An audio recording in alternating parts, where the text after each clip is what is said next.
Brought to you by TechnoSpark 20 series smartphones. I'm superhuman. Election commission हमें 50 EVM दे। EVM means जो ballot unit है, जो control unit है और जो वीवीपैट है, ये 50 हमें दे और जो बेस्ट वो समझता है इलेक्शन कमीशन वो हमें दे। उसके बाद हम पूरे देश में अलग अलग कोनों में दिखाएंगे ये सिद्ध करके कि गड़बड़ी कैसे होती है, पब्लिक के सामने, मीडिया के सामने। क्यों नहीं दी इलेक्शन कमीशन ने? क्या डर है उसको? आपकी ईवीएम के खिलाफ मूलभूत क्या लड़ाई है? जो वीवीपैट और ईवीएम मशीन बनाती हैं भारत इलेक्ट्रॉनिक्स लिमिटेड, इसमें बीजेपी के जो पदाधिकारी हैं वो इंडिपेंडेंट डायरेक्टर के रूप में क्यों हैं, क्यों काम कर रहे हैं? हम जानते हैं कि आप बुलंदशहर से आते हैं, लगातार ये बात की जा रही थी कि साहब की आप भारी हैं। अगर प्रधानमंत्री मोदी गुजरात से आके बनारस में लड़ सकते हैं तो मैं तो बिल्कुल करवट वाले में गया, कहां बाहरी था। कुछ लोग कह रहे हैं कि ये तो अखिलेश यादव चुनाव ही नहीं लड़ना आता है उनको, वो टिकट देते हैं, टिकट काट देते हैं। जो लोगों की धारणा है कि वो बात नहीं करते या गलत फैसले लेते हैं, आप घर में बैठ के जो मन में आए कह सकते हैं, पर जब आप उनसे मिलेंगे तो उनकी याददाश्त बहुत अच्छी है, बहुत शार्प माइंड है। राहुल गांधी ने कहा कि राजा की जान ईवीएम में है, तो क्या ईवीएम की विश्वसनीयता बीजेपी की हार से ही साबित होगी? नहीं, ईवीएम की विश्वसनीयता ईवीएम को हटाने से साबित होगी। हटा दो उसे, आप खत्म होगी कहानी उसकी। एसवाई कुरैशी साहब आए थे और उन्होंने भी कहा था कि देखिए ईवीएम जो है वो तो एक कैलकुलेटर टाइप समझ लीजिए, सवाल जो है वो कंप्यूटिंग मशीन पर है, कंट्रोल यूनिट पर है, और वो सवाल जो है खत्म करना है तो वीवीपैट की गिनतियां कर लो। इसमें भी कोई दिक्कत नहीं है, पर मैं इससे आगे की बात कर रहा हूं कि अगर यहीं तक पहुंचना है कि ये मशीन रखो, ये मशीन रखो, ये मशीन रखो, पर्ची हाथ में लो, डिब्बे में डालो, सब इसको झाम झमेले को हटाओ ना यार, सीधे बैलेट पेपर से कराओ, खत्म कहानी। राहुल गांधी ने एक नंबर दिया है कि बीजेपी को और जो भी एनडीए गठबंधन है उसको 180 सीटें आएंगी। जो पर्ची है वीवीपैट की, उस पर्ची को वोटर के हाथ में दे दीजिए और उसके बाद में उसको डिब्बे में डाल दीजिए, उसकी गिनती करा लीजिए आप, और लिख के आपके चैनल पे कह के जा रहा हूं, लिख के रख लीजिए आप, 40 सीटें अगर बीजेपी पार कर जाए, 40 सीटें पार नहीं कर पाएगी। सुप्रीम कोर्ट को लेकर एक टिप्पणी आती है कि फेवरेबल जज का बेंच बैठाकर अपने मन पसंद का फैसला ले लिया जाता है, सरकार ऐसा भी करा लेती है। क्या ऐसा होता है? क्या होता क्या है कि जब फैसले इस तरह के आते हैं लोग सवाल तो ये करेंगे ही करेंगे, कभी ऐसा तो नहीं है कि अपनी पसंद के व्यक्ति को बिठा के सब ले लिया हो। एक जजमेंट आया था सुप्रीम कोर्ट से और उसमें कहा गया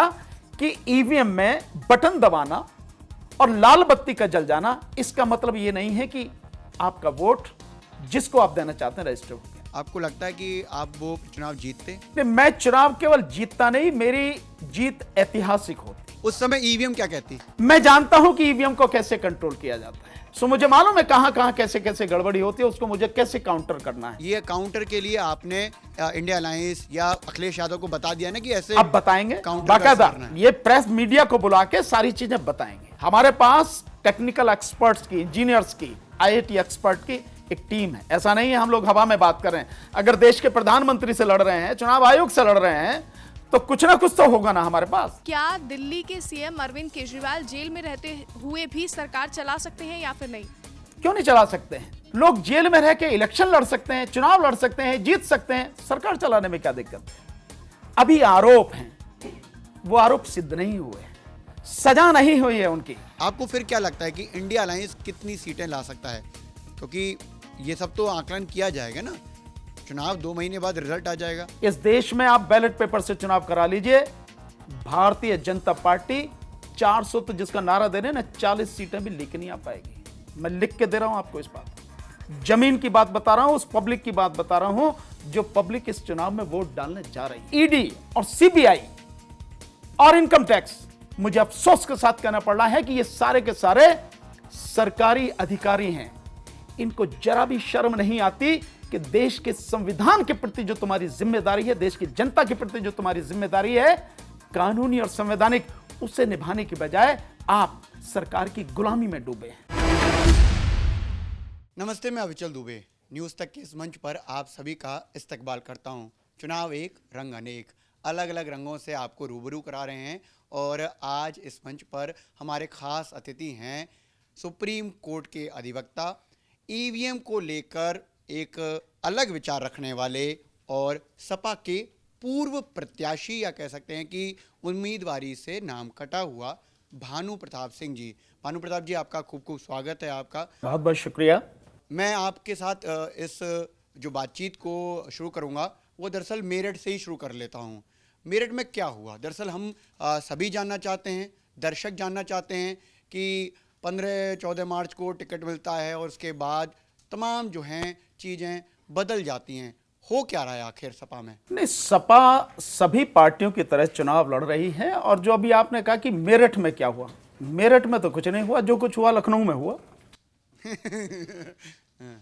मेरठ के लिए क्या हुआ लखनऊ में? नहीं, मेरठ के लिए ये हुआ कि इस समय समाजवादी पार्टी के जो अधिकृत उम्मीदवार हैं सुनीता वर्मा, वो अधिकृत उम्मीदवार हैं, वो चुनाव लड़ रही हैं। कल उनका पर्चा भरा गया और अब उसके बाद की चुनावी प्रक्रिया सारी शुरू हो गई।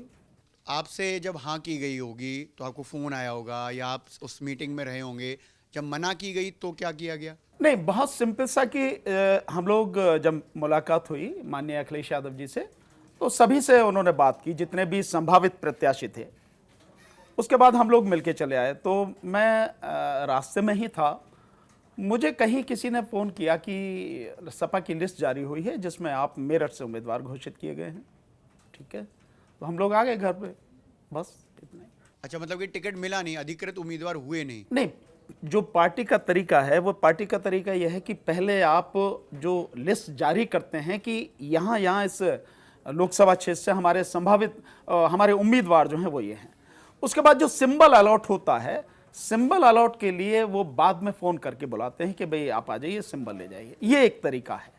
एक फिर बराबर ये बात हो रही थी कि नहीं साहब कि आपको उम्मीदवारी नहीं दी गई है, तो फिर एक क्लैरिटी भी दी गई सपा की तरफ से, नहीं आप ही उम्मीदवार हैं। ये चीज़ें जो कही गई, ये कुछ लोगों द्वारा जो यूँ कहो कि कोई साजिश कर रहे थे या कोई स्वार्थी तत्व थे, किन्हीं की बात थी। ये पार्टी की तरफ से कुछ नहीं था, कुछ लोगों ने ये सारी अफवाह फैलाई थी। जो संशोधित लिस्ट थी उसमें 2 नाम थे, एक अतुल प्रधान जी का वहाँ से मेरठ से, और आगरा से कोई सुरेंद्र करदम शायद कोई हैं। तो ये 2 लिस्ट जारी हुई, संशोधित लिस्ट। उसके बाद में फिर अतुल जी को बुलाया गया सिंबल देने के लिए, और सिंबल अलॉट किया गया उन्हें, जैसा भी है ये। नहीं, फिर तो और संशोधित होगी ना लिस्ट? नहीं, अब उसके बाद क्या हुआ मुझे जानकारी नहीं। हाँ, स्वाभाविक है कि भाई लिस्ट तो संशोधित हुई होगी जब तीसरा कैंडिडेट मैदान में है। सो उनको बुला के फिर सिंबल दे दिया गया और उन्होंने नॉमिनेशन अपना कर दिया। कौन किसको सपोर्ट कर रहा है ये क्लैरिटी नहीं आ रही है। सब नाराज तो होंगे ना आपस में? नहीं, देखिए, सब तरह की संभावनाएं व्यक्त की जाती हैं, सभी तरह के सवाल होते हैं, लेकिन एक निर्णय जो पार्टी का हो गया, फिर सभी लोग उस निर्णय के साथ सहमत होकर जुड़कर फिर पार्टी के लिए काम करते हैं, चुनाव में काम करते हैं। उसके बाद कहीं कोई सवाल रह नहीं जाता है। एक बार जो फाइनल हो गया, अब उसके बाद कुछ होना नहीं है।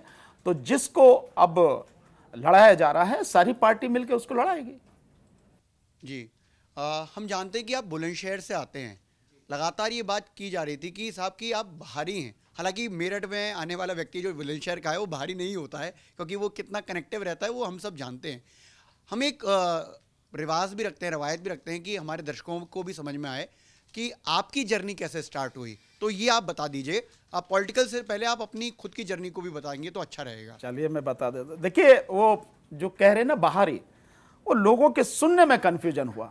वो बाहरी नहीं कह रहे, वो कह रहे भारी कैंडिडेट है। अब भाई जो मोदी जी को सीधा सीधा चुनौती देता हो वो भारी तो होगा ना, वो बाहरी शब्द गलत है। मैं वैसे भी बाहरी नहीं हूं, क्योंकि मेरठ कॉलेज से मैंने लॉ किया है। मेरी लॉ की डिग्री चौधरी चरण सिंह यूनिवर्सिटी, उस समय मेरठ यूनिवर्सिटी होती थी, वहाँ से मेरी लॉ है। और इसके अलावा जैसे आपने कहा कि बुलंदशहर मेरा गृह जनपद है। वहीं पे एक वीरखेड़ा गांव है मेरा, बुलंदशहर से 9 किलोमीटर। मैं वहाँ का रहने वाला हूँ और वहाँ से 5वीं तक मैंने अपने गांव में ही बेसिक प्राइमरी पाठशाला वीरखेड़ा, वहाँ से मैंने 5वीं तक की। उसके बाद मैं 6ठी क्लास से लेके 12वीं तक गवर्नमेंट इंटर कॉलेज GIC जो बोलते हैं बुलंदशहर में, वहाँ से 12वीं तक मैंने की। देन उसके बाद मैं उस कॉलेज के सामने ही DAV degree post graduate college, वहाँ से मैंने BA और MA किया। और उसके बाद लॉ मैंने मेरठ कॉलेज से की। ये मेरा सारा सफ़र है। तो मतलब कि मेरठ से जो ताल्लुकात हैं वो प्रोफेशनली जुड़ा हुआ प्रोफेशनली भी, इससे पहले भी मेरे फादर ने लॉ भी वहीं से की, मेरे ताऊ जी भी वहीं पढ़े। आपने ध्यान, आपको शायद हो, कुमार आश्रम एक वहाँ पे हॉस्टल है, तो मेरे ताऊ जी, मेरे पिताजी वहीं पे कुमार आश्रम में रह के उन्होंने पढ़ाई की। तो और मेरे बहुत रिलेटिव्स वहाँ पर हैं, मेरे फूफा जी वहाँ पर हैं। और इसके अलावा जिस तरह से मैं सोशल वर्क करता हूँ, कोई गांव, कोई इस तरह का इलाका वो नहीं है जो मेरे से छूटा हो या अछूता हो। कहने के लिए आप किसी को भी कह सकते हैं कि ये बाहरी है, लेकिन ऐसा कुछ भी नहीं है, मेरा अपना शहर। मैं वही कहता हूँ कि जो मेरठ में आ रहा है बुलंदशहर का आदमी, वो भारी तो नहीं होता नहीं, है, बिल्कुल एकदम नहीं। कनेक्टिव। वैसे भी आप देखें, कमिश्नरी मंडल, हमारा मंडल वही पड़ता है, तो मैं बाहरी कैसे हूं। और दूसरी बात यह है, अगर प्रधानमंत्री मोदी गुजरात से आके बनारस में लड़ सकते हैं, तो मैं तो बिल्कुल करवट वाले में गया, कहां बाहरी था, मैं भारी था। भानु प्रताप जी, थोड़ा सा और समझना चाहते हैं, क्योंकि अखिलेश यादव बहुत सारे टिकट उन्होंने बदल दिए हैं, और आप चूंकि एक उस पूरी प्रक्रिया के एक नुमाइंदे के तौर पर हमारे सामने हैं, तो आप ही से पूछेंगे। देखिए, ऐसा तो है नहीं कि आपको पहला फ़ोन आया और लखनऊ बुला लिया गया होगा, डेलिब्रेशंस हुए होंगे, आपसे पूछा गया होगा, क्योंकि मैं भी ऐसे कैंडिडेट्स को फर्स्ट हैंड जानता हूं जिनसे अखिलेश यादव की पार्टी ने चुनाव लड़ेंगे या नहीं लड़ेंगे इसके लिए जनवरी से दिसंबर से बातचीतें शुरू कर दी थी। तो आपको और आप का जब नाम आया तो ये था कि नरेंद्र मोदी के खिलाफ, बीजेपी के खिलाफ ईवीएम की जो लड़ाई है उसका एक प्रमुख चेहरा है भानु प्रताप जी। आपके और सुप्रीम कोर्ट के लॉयर हैं। ये कोई समाजवादी पार्टी के कार्यकर्ता या समाजवादी पार्टी के पुराने नेता के तौर पर तो आपकी पहचान नहीं थी, नहीं है। तो फिर आपको टिकट मिला, बाकायदा बातचीत हुई होंगी। थोड़ा सा हम समझना चाहते हैं कि ये अखिलेश यादव की अपरिपक्वता थी, ये आपकी तरफ से कोई ऐसी बात कही गई? सीनियर लीडर है ना सर, एक बड़ी पार्टी के लीडर हैं, तो कुछ लोग कह रहे हैं कि ये तो अखिलेश यादव चुनाव ही नहीं लड़ना आता है उनको, वो टिकट देते हैं, टिकट काट देते हैं। तो थोड़ा सा समझाइएगा तो आसानी होगी। देखिए, जिन लोगों का भी ये कहना है कि अखिलेश यादव को कुछ नहीं आता है या चुनाव लड़ना नहीं आता है, अगर चुनाव लड़ना नहीं आता तो अभी बहुत ज़्यादा नहीं, 2022 का चुनाव आपने देखा है कितनी मजबूती के साथ में लड़ा गया। आपने वो भी देखा है कि माननीय अखिलेश यादव जी जब पूर्वांचल पर एक्सप्रेस वे पर जब चले, तो वहाँ से लेकर आजमगढ़ से लेकर और किस तरह तक लखनऊ का नज़ारा था, वो सब ने देखा है। और पार्टी जीत के आई है, ऐसा नहीं है कि वैसे ही है, मुख्यमंत्री रहे हैं वो। हमारी जहाँ तक बात है, बात हुई हमारी, और हमसे पूछा कि कहाँ से लड़ना चाहते हैं, हमने कहा मेरठ से लड़ना चाहते हैं। उन्होंने कहा ठीक है, बात खत्म हो गई। और जैसे मैंने अभी थोड़ी देर पहले बताया कि हमारी सबकी अलग अलग जो थे कैंडिडेट, जो भी संभावित थे, उन्होंने बात की, हम बात करके हम लोग चले आए। रास्ते में हमें पता लगी कि हमें जिम्मेदारी दी गई है, बस इतना ही था और कुछ नहीं। नहीं, फिर जब आपको ये पता लगा कि आपकी वो जिम्मेदारी छीन ली गई है या आपको उस जिम्मेदारी से हटा दिया गया है, उसके बाद कोई बातचीत नहीं? उसके बाद हम लोग मिले हैं, माननीय अखिलेश जी से हम लोग मिले हैं, सारी बात उनके सामने हुई है, ऐसा कुछ भी नहीं। और बहुत अच्छी तरह से वो बात करते हैं। जो लोगों की धारणा है कि वो बात नहीं करते या गलत फैसले लेते हैं, आप घर में बैठ के जो मन में आए कह सकते हैं, पर जब आप उनसे मिलेंगे तो उनकी याददाश्त बहुत अच्छी है, बहुत शार्प माइंड है, और अपने हिसाब से भाई पार्टी हित में जो उन्हें ठीक लगता है वो फैसले वो रहते हैं, वो उनका अधिकार है। उस अधिकार के तहत उन्होंने जो फैसला लिया पार्टी को मंजूर है, हमें उनके फैसले के साथ में है। जी। एक चूंकि हर सीट पे जब भी कोई कैंडिडेट अनाउंस होता है तो एक जाति का एंगल होता है कि भाई इस समुदाय से आए, इस समुदाय से आए, ये एक सोशल इंजीनियरिंग सेट करने की कोशिश की गई। तो आप को जब टिकट दिया गया तो कहा भाई अनुसूचित जाति से अखिलेश यादव पीडीए के फॉर्मूले के तहत कैंडिडेट्स चुन रहे हैं, आपको चुना गया। फिर अतुल प्रधान आए, वो बदल गया समीकरण। फिर अब सुनीता वर्मा आई हैं तो फिर वही समीकरण है। क्या कोई आपको लगता है कि सिर्फ ये नेताओं की आपसी मूंछ की लड़ाई थी या इसमें कोई जातिगत समीकरण देखा अखिलेश यादव ने? देखिए, मैं ये नहीं जानता कि इसमें क्या स्थिति है, मैं बहुत सीधे स्वभाव का व्यक्ति हूं, और ये बात जो है, जाति इस देश की सच्चाई है, और राजनीति में जाति का अपना एक महत्व है। हम में से कोई भी उससे अछूता नहीं, इग्नोर नहीं कर सकता उसे। सो जाति का एंगल जैसे आप कहें तो टोटल 19,60,000 वोट मेरठ में हैं, मेरठ लोकसभा में 5 विधानसभाएं हैं, जैसे मेरठ कैंट, मेरठ शहर, मेरठ दक्षिण, किठौर और आपका हापुड़। इसमें जो 19,60,000 वोट हैं, तकरीबन 4.5 लाख वोट दलित वोट है। सो ये एक फैक्टर है, आप इसे नकार नहीं सकते हैं। इसके साथ साथ तकरीबन 6.5 से 7 लाख मुस्लिम वोटर है।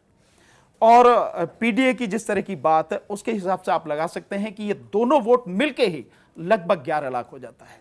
अगर यही इकट्ठा पड़ जाता है तो किसी और वोट की जरूरत नहीं है, जीत पक्की है। अगर ईवीएम में बेईमानी नहीं होती है तो ये सारी चीजें हैं। और अगर दूसरा आप देखें तो गुजर समाज की वोट लगभग 50,000 हैं, जाट समाज की वोट लगभग 60,000 हैं और तकरीबन 1 से 1.5 लाख वोट ब्राह्मण समाज की हैं और वहां पे बनिया समाज की 2 से 2.5 लाख करीब वोट हैं। ये वहां का समीकरण है। स्वाभाविक है कि जो फैसला होगा इन सारी चीजों को देखकर ही होगा और उसी हिसाब से हुआ है। आधा दर्जन से ज़्यादा टिकटों में फेराबदली अखिलेश यादव ने की है। चूंकि आप चुनाव लड़ रहे थे तो हम ये तो समझ ही सकते हैं कि आपके अंदर एक राजनीतिज्ञ, एक पॉलिटिशियन तो है ही। तो बीइंग अ पॉलिटिशियन आपको ये राजनीतिक गतिविधि को आप कैसे देखते हैं? टिकट मिल रहे हैं, कट रहे हैं, मिल रहे हैं, कट रहे हैं, चुनाव बिल्कुल सिर पे हैं। देखिए, ये मैं बहुत राजनीति में, अब तो खैर आप सक्रिय कह सकते हैं, मैं बहुत समय से देखता हूँ ये सारी चीज़ें कि पार्टियों में, एक पार्टी में नहीं, हाँ भिन्न सभी पार्टियों में लगभग होता है कि आज टिकट किसी का है, कल किसी का होगा। ये पार्टियों की अपनी नीति है या अपना उनका फैसला है। उनको जैसे लगता है कि भाई इस समय ये ठीक लग रहा है और बाद में कहीं से कुछ और इनपुट उनको आते हैं, उसके हिसाब से शायद फैसले बदलते होंगे। मैं तो यही कह सकता हूँ। अच्छा सर, अभी आपने अपनी बात कहते हुए एक राइडर लगाया कि अगर ईवीएम में गड़बड़ी ना हो तो, और ईवीएम को लेकर आपकी एक लंबी मुहिम रही है और आपकी अपनी आपत्तियां हैं ईवीएम की पूरी प्रक्रिया पर। इतने मौके दिए जा चुके हैं, तमाम पार्टियों को इलेक्शन कमीशन कहता है कि हम बुलाते रहे हैं, प्रेस कॉन्फ्रेंसेस बड़ी बड़ी हुई हैं, अभी तक कोई ऐसा कोई सामने प्रूफ नहीं आया है। अब तो खैर सुप्रीम कोर्ट में है ये मामला। क्या आपको क्यों लगता है अब भी कि इलेक्शन कमीशन हो, देश की अदालतें हो, कुछ सत्ताधारी दल की बात कर लीजिए कि उन्हें नहीं लगता कि ईवीएम में कोई गड़बड़ है, लेकिन आपको और विपक्षी पार्टियों को लगता है ईवीएम में गड़बड़ है। आपकी ईवीएम के खिलाफ मूलभूत क्या लड़ाई है? देखिए, जो आपने बात कही अभी कि उन्होंने बुलाया और तब कोई नहीं गया इलेक्शन कमीशन ने, अगर मुझे सही याद आता है तो इलेक्शन कमीशन ने सभी पार्टियों को, पॉलिटिकल पार्टीज को बुलाया था, किसी को नहीं बुलाया। पर मैं इस बात को थोड़ा सा और आगे बढ़ाता हूं। इसी 2024 में 5 जनवरी को आपको ध्यान होगा, हम लोगों ने दिल्ली में पटियाला हाउस कोर्ट से एडवोकेट्स ने मार्च के लिए एक कॉल दी थी कि इलेक्शन कमीशन तक हम मार्च जाएंगे। और हमारे साथी महमूद पराचा, हम लोगों ने कहा कि इलेक्शन कमीशन हमें 50 ईवीएम दे। ईवीएम मीन्स जो बैलेट यूनिट है, जो कंट्रोल यूनिट है और जो वीवीपैट है, ये 50 हमें दे और जो बेस्ट वो समझता है इलेक्शन कमीशन वो हमें दे। उसके बाद हम पूरे देश में अलग अलग कोनों में दिखाएंगे ये सिद्ध करके कि गड़बड़ी कैसे होती है, पब्लिक के सामने, मीडिया के सामने। क्यों नहीं दी इलेक्शन कमीशन ने? क्या डर है उसको? क्या बात थी, क्या दिक्कत थी उसको? आप पॉलिटिकल पार्टीज को बुला रहे हैं, हम अपने आप आपके पास आ रहे हैं, दोनों हमें आप। सो कहीं ना कहीं जो बात हम कह रहे हैं उस बात में सच्चाई है बहुत ज्यादा, और डर है कहीं ना कहीं इलेक्शन कमीशन को कि आपकी चोरी जो है पूरी दुनिया के सामने ना आ जाए, पकड़ी ना जाए। नहीं तो देनी चाहिए थी। दूसरी बात, आप देखेंगे कि हमने उसके अगले दिन 6 जनवरी को, 5 जनवरी को हमने ये किया, 6 जनवरी को हमने जंतर मंतर पर बाकायदा डेमोन्स्ट्रेशन करके दिखाया। ईवीएम के खिलाफ हमारा प्रदर्शन था, हमने डेमोन्स्ट्रेशन करके दिखाया। हमारे साथी हैं गुजरात से, वो साथी हमारे लगातार, वो चिमन भाई मेहता, बहुत पहले से, जब 30 मई 2019 को, अगर मैं अपनी बात कहूं तो 30 मई 2019 को पहली बार जब मोदी जी दोबारा शपथ ले रहे थे प्राइम मिनिस्टरशिप की, उस दिन से हमने आंदोलन शुरू किया और उस समय हमने 5 बार जंतर मंतर पर प्रदर्शन किया, 4 बार राष्ट्रपति को ज्ञापन दिए, डेमोन्स्ट्रेशन करके दिखाया। वही हमारे साथी इस बार थे, उनके दूसरे साथी पवन, डेमोन्स्ट्रेशन करके दिखाया कि किस तरह से वीवीपैट में गड़बड़ी होती है बाकायदा। उसके बाद में जब वो वायरल हुआ है, उसके कुछ दिन बाद इलेक्शन कमीशन जगह जगह वैन में उन वैनों पे जिन्हें लिखा हुआ था मोदी की गारंटी, उन वैन पे ले जाके और दुनिया को दिखा रहा है, अलग अलग कोनों में जाके दिखा रहा है कि देखो हमारी वीवीपैट में, हमारी ईवीएम में गड़बड़ी नहीं। अगर आपकी इसमें गड़बड़ी नहीं है तो इससे पहले तो आपने कभी नहीं दिखाया। गड़बड़ी नहीं है तो हमें सौंपने में क्या दिक्कत है? हम तो मीडिया के सामने, पब्लिक के सामने दिखाते थे, देना चाहिए था ना। दूसरी बात यह है, अब उसके बाद जो सवाल आ रहे हैं यह बहुत बड़ा सवाल है और इलेक्शन कमीशन को इस बात को ध्यान देना चाहिए। लोगों को जैसे जैसे पता लगेगा ये सारी चीजें हो रही हैं, उसके लिए दिक्कत खड़ी होगी। देश में सब लोग आंख मीच कर बैठे नहीं हैं। और वो बात जो है, वो बड़ी बात यह है, आप देखेंगे कि इस देश के एक जाने माने आईएएस ऑफिसर हैं, सेक्रेटरी लेवल से गवर्नमेंट ऑफ इंडिया में सेक्रेटरी रिटायर हुए EAS शर्मा, उन्होंने जो लेटर लिखा है, उस लेटर में जो जानकारी दी है कि जो वीवीपैट और ईवीएम मशीन बनाती हैं भारत इलेक्ट्रॉनिक्स लिमिटेड, इसमें बीजेपी के जो पदाधिकारी हैं वो इंडिपेंडेंट डायरेक्टर के रूप में क्यों हैं, क्यों काम कर रहे हैं? और वो कंपनी है जो सॉफ्टवेयर डेवलपमेंट का काम कर रही है, जो उसका काम करती है सीक्रेट इनक्रिप्टेड सोर्स कोड, जो मेन है, लिंक होता है उसके साथ में जो चिप है वो। सो जब सब कुछ वही कर रहे हैं, बीजेपी के लोग अगर ईवीएम बनाएंगे, बीजेपी के लोग अगर वीवीपैट बनाएंगे, इलेक्शन फ्री एंड फेयर कैसे हो जाएगा?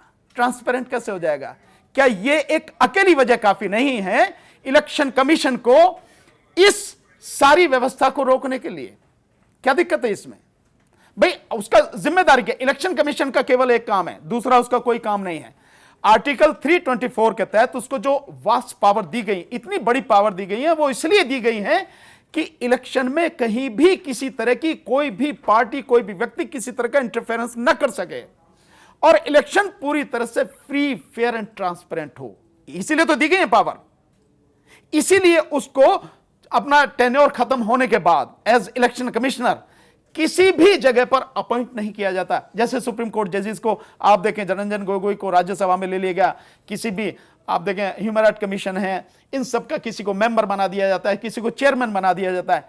लेकिन इलेक्शन कमीशन के लिए यह भी नहीं है, कहीं नहीं जा सकते। ये सारी व्यवस्था इसलिए है ताकि free, fair and transparent election हो सके। पर जब इतने बड़े सवाल इलेक्शन कमीशन के सामने खड़े हों जिनका जवाब अभी तक नहीं दिया इलेक्शन कमीशन, अभी तक की बात कर रहा हूं जब आपसे मैं, आप यहां मेरा ये इंटरव्यू ले रहे हैं और ये मंच पर मैं बैठा हूं। जी सर, एक नागरिक होने के नाते हर किसी का सरोकार है, सुप्रीम कोर्ट के सम्मानित अधिवक्ता होने के नाते आपका सरोकार भी अपनी जगह है और आपके सवाल भी। लेकिन political parties direct stakeholders हैं, वो चुनाव लड़ती हैं। आपको लगता है कि जब इतने ही बड़े सवाल हैं तो पॉलिटिकल पार्टीज की ईवीएम के खिलाफ शिकायतें सिर्फ मुंह ज़बानी है, उनकी लड़ाई में कोई कमी है, वो क्यों नहीं इस लड़ाई को आगे ले जाती? उनके पास संसाधन भी हैं, तरीके भी हैं, लोग भी हैं। नहीं, मैं आपकी बात से सहमत हूं। होना यह चाहिए कि पॉलिटिकल पार्टीज को इसको सबसे पहले उठाना चाहिए, एग्री, मैं इससे सहमत हूं। लेकिन पॉलिटिकल पार्टी ने जिस तरह से उठाना चाहिए उस तरह से इस मुद्दे को नहीं उठाया। हालांकि अब अगर आप देखें, माननीय अखिलेश यादव जी ने भी इस पर सवाल उठाए हैं और अब माननीय राहुल गांधी बड़े तीखे तेवर में इस सारी चीज को कर रहे हैं। और अभी रामलीला मैदान में जो हुआ है, मैं समझता हूं उसके बाद तो कोई चीज रह नहीं जाती, उन्होंने किया है। पर मैं केवल स्टेक होल्डर, इसमें पॉलिटिकल पार्टीज को नहीं मानता। आप मेरी बात से सहमत होंगे कि यह सारा सब कुछ जो हो रहा है, इससे सबसे बड़ा नुकसान होगा या सबसे ज्यादा प्रभाव पड़ेगा वो जनता पर पड़ेगा। नेताओं पे बहुत ज्यादा प्रभाव मैंने नहीं देखा कि कोई पड़ता है। नेता हार जाए या जीत जाए, कुछ दिक्कत उसको होती नहीं ज्यादा है। इधर से मार के इधर पलटी मार देगा, क्या फर्क पड़ेगा? आप देख रहे हैं कितने कितने लोग हैं जिन पर भ्रष्टाचार के आरोप लगते हैं, वो इस कोने से आके इस कोने में बैठ जाते हैं, सारे भ्रष्टाचार के आरोप खत्म हो जाते हैं। असली जो दिक्कत है वो पब्लिक की है। जितना भी सबसे ज्यादा इफेक्ट पड़ता है वो पब्लिक पर पड़ता है। महंगाई की मार पब्लिक पर पड़ती है, एजुकेशन सिस्टम खत्म हो रहा है तो पब्लिक के लिए दिक्कत होती है, मेडिकल फैसिलिटी नहीं मिल पाती तो पब्लिक को नहीं मिल पाती है। नेताओं को सब चीज उपलब्ध है, किसान पिसता है इससे, मजदूर पिसता है इससे। ये जो सारी चीजें हैं, मैं ये मानता हूं कि इसका सबसे बड़ा नुकसान या सबसे ज्यादा प्रभाव अगर पड़ता है वो पब्लिक पर पड़ता है। और मैं लगातार पिछले 5 साल से यही बात कह रहा हूं, ये लड़ाई नेताओं से कहीं ज्यादा पब्लिक की लड़ाई है। जनता को ही विपक्ष का काम करना पड़ेगा, जनता को ही लड़ना पड़ेगा, नहीं तो कुछ बचेगा नहीं। सर एक और काउंटर क्वेश्चन है कि अगर ईवीएम में ऐसी ही गड़बड़ है तो फिर तेलंगाना का या हिमाचल प्रदेश का चुनाव कांग्रेस कैसे जीत जाती है? दिल्ली में बीजेपी का सुपड़ा साफ अरविंद केजरीवाल ने किया हुआ है 10 साल से, ये कैसे हो जाता है? वो इसलिए हो जाता है कि अगर ये नहीं होता तो आप हमसे ये सवाल नहीं पूछते। आप तभी पूछ पा रहे हैं ना, ये सवाल तभी कहे जा रहे हैं। पर अगर आप इसको गहराई में देखें, मैं इसको डेप्थ में जाके आपको बताने का प्रयास करूं, क्या फर्क पड़ता है अगर इस स्टेट में जीत जाते हैं? कांग्रेस जीत गई या ये आम आदमी पार्टी जीत गई या कोई भी जीत गई, स्टेट से क्या फर्क पड़ता है? फर्क पड़ता है सेंटर से। और आप सब लोग इस बात के गवाह हैं, अभी तक तो जवाब दे नहीं पाया इलेक्शन कमीशन भी कि 2019 का जो चुनाव हुआ था 373 लोकसभा सीटों पर जितनी वोटें पड़ी हैं उससे 8,000 से लेकर 18,000 वोटें कम या ज्यादा थी। क्विंट ने 4 बार एप्लीकेशन लगा के सवाल पूछे, अभी तक जवाब नहीं दे पाया इलेक्शन कमीशन। अगर ईवीएम बिल्कुल सही है तो क्यों है? दूसरी बात, जो भी ये सरकार कर पा रही है ये इसलिए कर पा रही है क्योंकि सेंटर में बैठी है। मोदी जी को या इस भाजपा सरकार को सेंटर से हटाओ और फिर देखो आप लेके आओ कृषि कानून, लेके आ पाएंगे आप? नहीं लेके आ सकते हैं। जीएसटी लेके आ पाएंगे? नहीं लेके आ पा सकते आप। एफडीआई जो आप कर रहे हैं लेके आ पाएंगे? नहीं ला सकते, क्योंकि सेंटर में बैठे हैं। तो सेंटर बहुत महत्वपूर्ण है। असली जो सारी चीजें होती हैं वहां होती हैं, स्टेट में कहां होती हैं? स्टेट में गुजरात माननीय प्रधानमंत्री जी का गृह राज्य है, उसे किसी हालत में लूज नहीं कर सकते। जो चुनाव का परिणाम आया है सब लोग जानते हैं, मीडिया के साथी अंदर की बातें जानते हैं, वो परिणाम ऐसे कभी नहीं आ सकता था। मैं आज कह रहा हूं दावे के साथ में, आज आप चुनाव करा लीजिए, परिणाम लेके आइए, आप पता लग जाएगा, बैलेट पेपर से करा लीजिए आप। फर्क पड़ता है कि ये जो अभी 5 राज्यों के चुनाव हुए, ये राज्यों के चुनाव इस लोकसभा चुनाव से जस्ट पहले हुए। इन्हीं 5 राज्यों में अगर बीजेपी का सुपड़ा साफ हो जाता सो लोकसभा चुनाव पर क्या फर्क पड़ता, हम सब इस बात को जानते हैं। और दूसरा उत्तर प्रदेश क्योंकि बीजेपी की, यूं कहो कि आरएसएस का अब एक नया स्थान ऐसा बन गया है, उनकी राजनीति का एक अखाड़ा बन गया है, इसलिए यहां गड़बड़ी होती है और सबसे ज्यादा सीट भी हैं। ये सारी चीजें इसलिए। भानु सर, अभी आपने विधानसभा चुनाव का जिक्र किया कि अगर ये चुनाव हार जाती बीजेपी तो क्या होता है। 18 में हमने देखा इन राज्यों में बीजेपी हार गई थी। 3 राज्य मध्य प्रदेश, छत्तीसगढ़, राजस्थान, इनमें बीजेपी हार गई, लेकिन 19 तो जीत गई।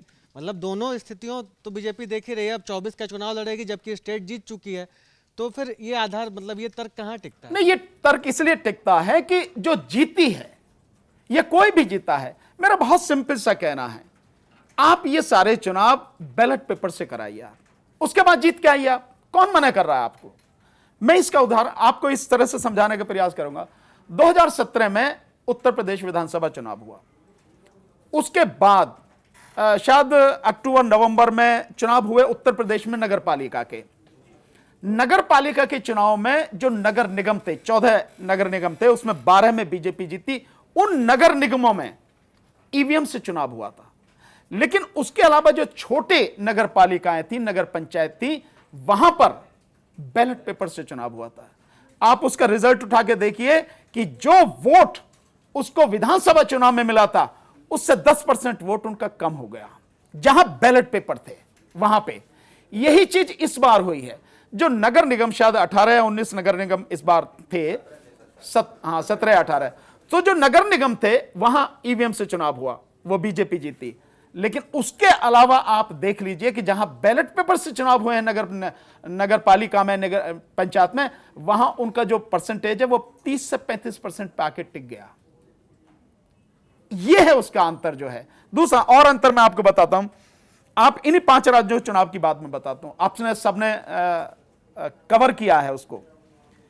जब पोस्टल बैलेट की गिनती सामने आ रही है तो पोस्टल बैलेट की गिनती में 403, ये विधानसभा की है उत्तर प्रदेश की, 403 विधानसभाओं में से 304 विधानसभा सीटों पर पोस्टल बैलेट में समाजवादी पार्टी आगे चल रही थी।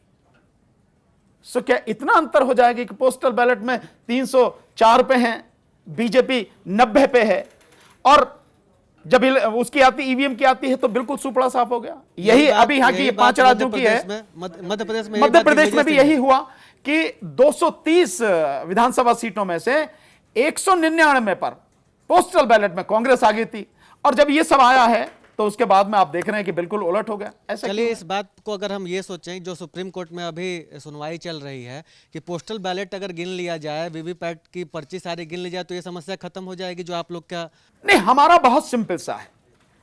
हम सिर्फ ये चाहते हैं कि इस देश में चुनाव फ्री, फेयर एंड ट्रांसपेरेंट हो, स्वतंत्र, निष्पक्ष और पारदर्शी हो।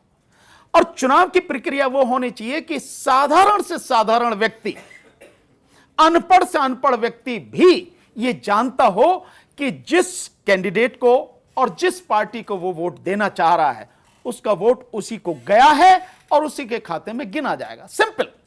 और यह प्रक्रिया बैलेट पेपर के अलावा दूसरी नहीं हो सकती। एक सवाल नहीं आता कि जब दुनिया के वो देश जिन्होंने ईवीएम बनाई, जो हमसे कहीं ज्यादा टेक्नोलॉजी में आ गए हैं, हर तरह में आ गए हैं, वो अपने यहां पर बैलेट पेपर से चुनाव कराते हैं। अमेरिका में भी पीछे चुनाव हुआ, लगभग 1 महीने तक वोटों की गिनती चली। अगर हमारे यहां भी ये होता है तो दिक्कत क्या है? किसी को भी दिक्कत क्या है? मैं बार बार ये बात कहता हूं कि माननीय प्रधानमंत्री जी की इतनी प्रसिद्धि है, लोग इतना पसंद करते हैं, इतना चाहते हैं उन्हें, तो जब चाहते हैं तो आप ही को वोट देंगे ना। अगर ईवीएम में देते हैं तो बैलेट पेपर से भी आपको देंगे। आप कराइए बैलेट पेपर से चुनाव। जो हम आरोप लगा रहे हैं, इल्जाम आप पर लगा रहे हैं, काहे को अपने इल्जाम सर पे लेते हो भाई? कराओ, आप चुनाव कराओ बैलेट पेपर से, और जो भी होगा, जो जीत के आएंगे, आप जीत के आओ, प्रधानमंत्री बनो, हम भी माला चढ़ाने जाएंगे। क्या दिक्कत है? आपने अभी कहा कि आप लोगों ने चुनाव आयोग से मांग की कि आपको 50 ईवीएम अपने पसंद के वो दे दें जिनको वो मानते हैं कि अच्छी हैं, और आप देश भर में डिमॉन्स्ट्रेशन करेंगे कि कैसे हो सकता है। चुनाव आयोग ने आपकी ये मांग नहीं मानी, लेकिन क्या आप हमारे दर्शकों को बताएंगे कि आप लोग करते क्या उन 50 ईवीएम के साथ? नहीं, हमने तो बताया ना, हम आपको बताते, सिद्ध करके दिखाते आपको। मतलब क्या, कैसे सिद्ध? ये कैसे क्यों दिखाते हैं? अब जब नहीं है तो उसका अब कोई अर्थ नहीं है। जब होते हम सिद्ध करके, हमारे पास टेक्निकल एक्सपर्ट्स की, इंजीनियर्स की, आईआईटी एक्सपर्ट की एक टीम है। ऐसा नहीं है हम लोग हवा में बात कर रहे हैं। अगर देश के प्रधानमंत्री से लड़ रहे हैं, चुनाव आयोग से लड़ रहे हैं, तो कुछ ना कुछ तो होगा ना हमारे पास। हम कोर्ट में भी एविडेंस बाकायदा डेमोन्स्ट्रेशन करके दिखाने के लिए और एविडेंस देने के लिए तैयार, हमारे पास सारा सब कुछ है। सो जब अगर ऐसी चीज होती, हम बताते, दुनिया को बताते, एक को क्यों बताते? मौका नहीं दिया इलेक्शन कमीशन ने। सर, एक सवाल थोड़ा ईवीएम से इतर है मेरा। सोशल मीडिया का जमाना है सर, न्यायपालिका को लेकर तमाम चर्चाएं हम देखते हैं ट्विटर पर, फेसबुक पर होती रहती हैं। फैसलों के ऊपर टिप्पणियां होती हैं, जजों के बेंचेस पर टिप्पणियां होती हैं। सुप्रीम कोर्ट को लेकर एक टिप्पणी आती है कि फेवरेबल जज का बेंच बैठाकर अपने मन पसंद का फैसला ले लिया जाता है, सरकार ऐसा भी करा लेती है। क्या ऐसा होता है क्या? चूंकि आप सुप्रीम कोर्ट के वकील हैं, ऐसा होता है क्या? भाई, मैं इसके विषय में ज्यादा जानता नहीं हूं कि क्या ऐसा होता है, लेकिन होता क्या है कि जब फैसले इस तरह के आते हैं, सो लोग सवाल तो ये करेंगे ही करेंगे, कभी ऐसा तो नहीं है कि अपनी पसंद के व्यक्ति को बिठा के सब ले लिया हो। हम नहीं कह सकते क्या हुआ, क्या होता है, पर सवाल तो खड़ा करते ही हैं लोग। राहुल गांधी ने कहा कि राजा की जान ईवीएम में है, तो क्या ईवीएम की विश्वसनीयता बीजेपी की हार से ही साबित होगी? नहीं, ईवीएम की विश्वसनीयता ईवीएम को हटाने से साबित होगी। हटा दो उसे, आप खत्म होगी कहानी उसकी, क्या जरूरत है उसकी? लेकिन कांग्रेस इस देश की सबसे बड़ी विपक्षी पार्टी है, उसने जो मैनिफेस्टो में ईवीएम को लेकर कहा है, उन्होंने तो बैलेट पेपर की डिमांड भी नहीं की, उन्होंने ईवीएम को हटाने की मांग भी नहीं की है। तो फिर आपकी जो लड़ाई है वो कहाँ, किस दिशा में जाएगी? ये सिर्फ विरोध करने तक सीमित नहीं, केवल विरोध नहीं है। ये किसी को भी मन में नहीं रखना चाहिए कि हम केवल विरोध कर रहे हैं। विरोध करना हमारा मकसद नहीं है यार। हम भी पारिवारिक व्यक्ति हैं, बाल बच्चे हमें भी पालने हैं, हमें भी काम करना है। विरोध मकसद नहीं है। मकसद सिर्फ इतना सा है कि चुनावी प्रक्रिया पूरी तरह से पारदर्शी होनी चाहिए, स्वतंत्र और निष्पक्ष होनी चाहिए। कौन जीतेगा कौन हारेगा, हमारा इससे कोई लेना देना नहीं है। ईवीएम से किसी भी सूरत में यह संभव नहीं है। मैं आपसे सवाल पूछता हूं, आप बैठे सामने कंप्यूटर आपके ये रखे हैं, मान लो कि यही ईवीएम है, तो एक मशीन है, ईवीएम मींस 3 मशीनें मिलकर काम कर रही हैं।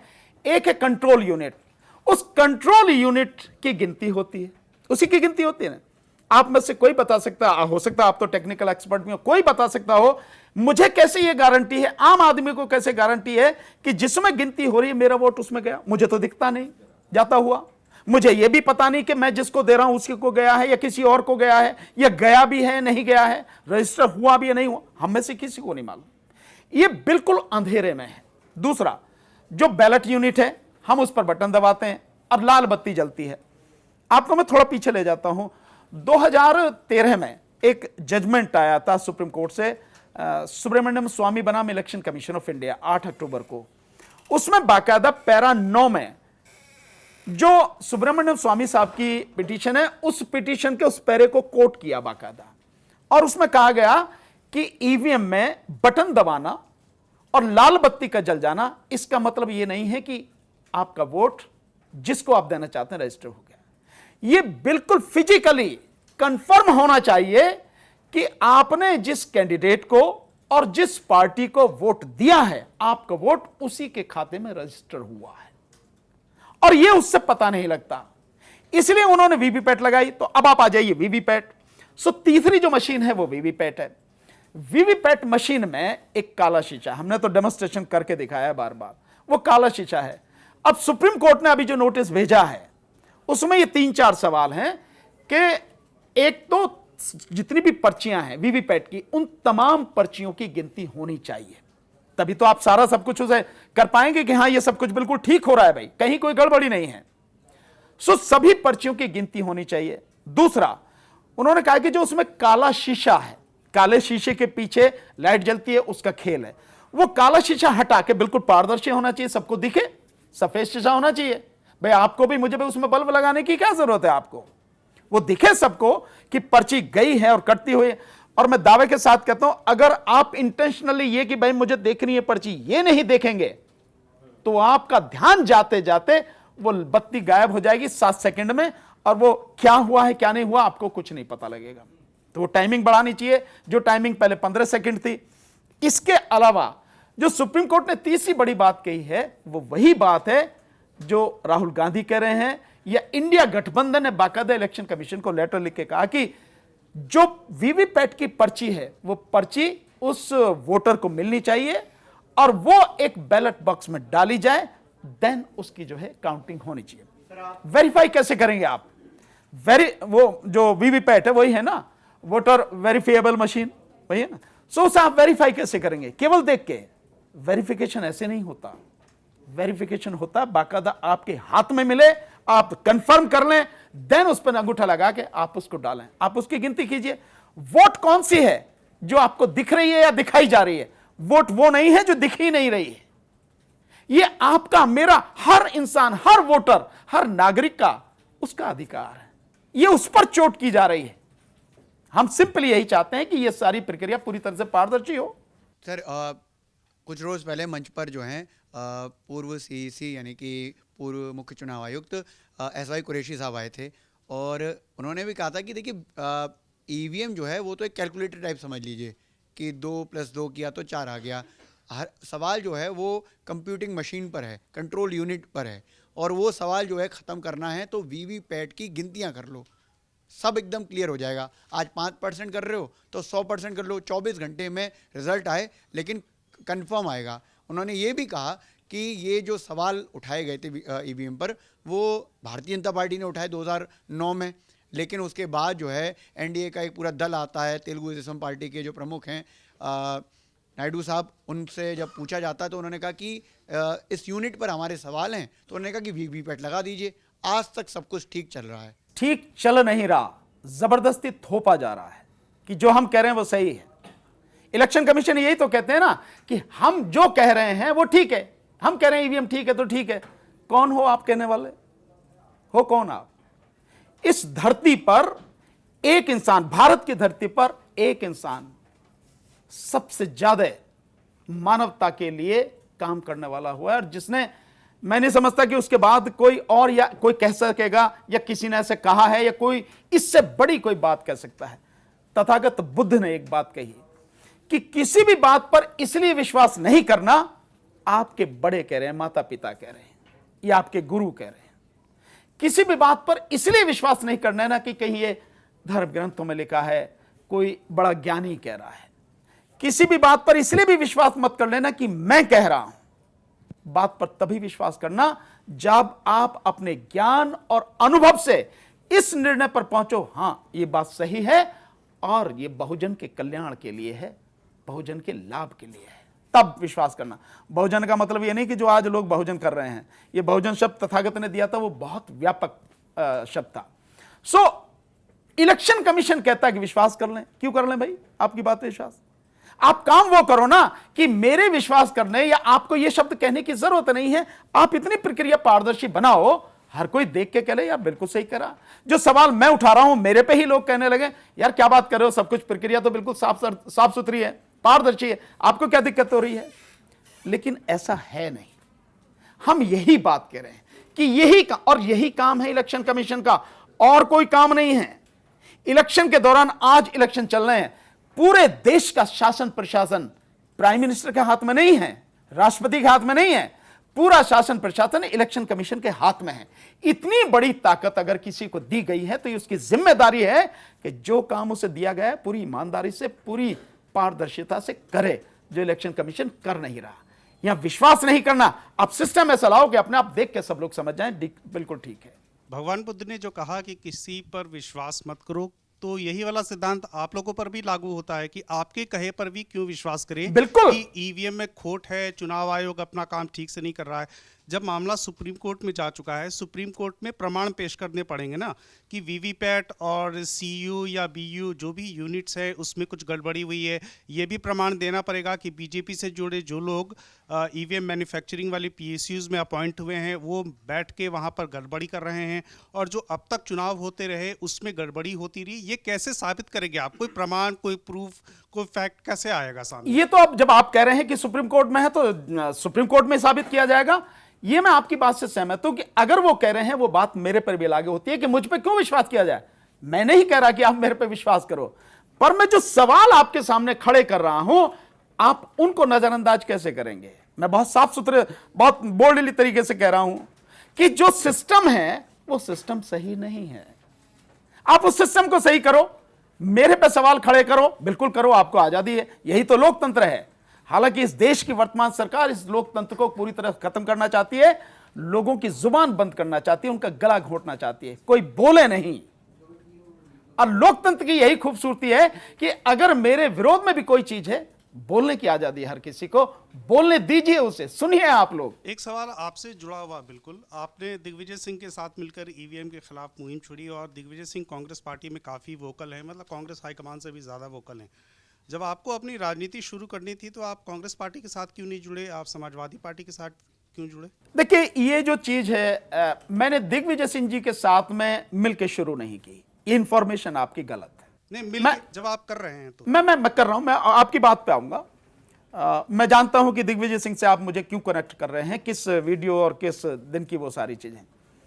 हमने जो इसकी मुहिम शुरू करी, व्यक्तिगत मैं अपनी बात करता हूं, मैंने और मेरी टीम ने, हमने जो शुरू करी वो 30 मई 2019 को जब दूसरी बार मोदी जी ने शपथ ली, उस दिन से हमने शुरू करी।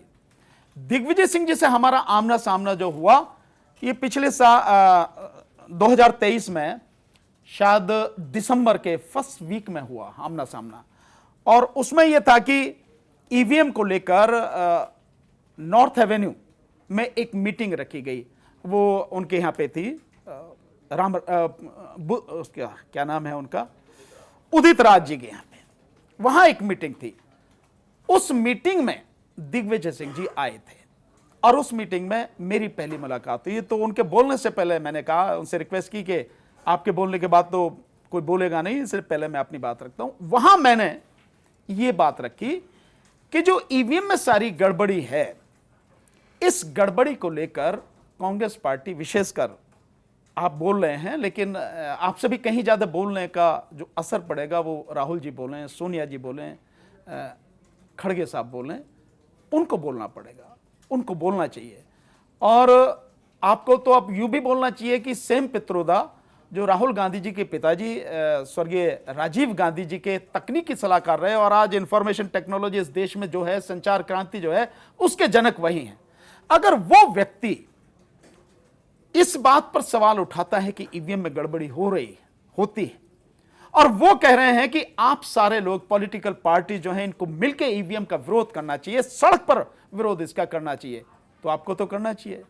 और अगर ईवीएम नहीं हटती और गड़बड़ी होती है और देश तबाह होता है, मैंने यही शब्द कहा, अगर देश तबाह होता है तो कांग्रेस भी इस बात के लिए जिम्मेदार होगी। ये बात हुई। तो वहां पहली बार मेरा, और शायद अब तक का वही एक वो है जो दिग्विजय सिंह जी से के साथ बैठ के ये बात हुई है। हमारा आंदोलन उनसे अलग हटके लगातार रहा है। जो इंडिया गठबंधन है वो इस बात को कहता है कि पर्ची जो है दे दी जाए। एक बार को हम इसी बात को मान लें, और कुरैशी साहब का भी जिक्र आपने किया, अगर पर्ची ही दे दी जाए तो इसमें दिक्कत क्या है किसी को? भाई सब कुछ दूध का दूध पानी का पानी साफ हो जाएगा। उधर पर्ची उसमें वीवीपैट में दिखी, पर्ची निकाल के वोटर के हाथ में दे दो, वो देख लेगा हाँ भाई मैं जिसको देना चाहता हूं उसी को गई है, अंगूठा लगाएगा और डाल देगा उसमें, उसकी गिनती करा लो। इसमें क्या दिक्कत है? इसमें भी कोई दिक्कत नहीं है। पर मैं इससे आगे की बात कर रहा हूं कि अगर यहीं तक पहुंचना है कि ये मशीन रखो, ये मशीन रखो, ये मशीन रखो, पर्ची हाथ में लो, डिब्बे में डालो, सब इसको झाम झमेले को हटाओ ना यार, सीधे बैलेट पेपर से कराओ, खत्म कहानी। क्या दिक्कत है इसमें?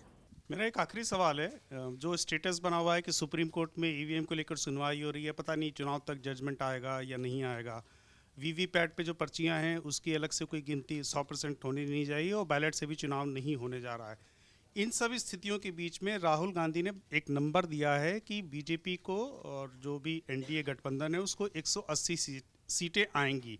तो कहीं ना कहीं आपको लग रहा है कि चुनाव अभी भी जनता के मूड मिजाज के हिसाब से होंगे और उसके अकॉर्डिंगली ही अगर जनादेश मोदी सरकार के खिलाफ है तो सीटें 180 होंगी, मतलब ईवीएम में एज सच कोई इशू नहीं है?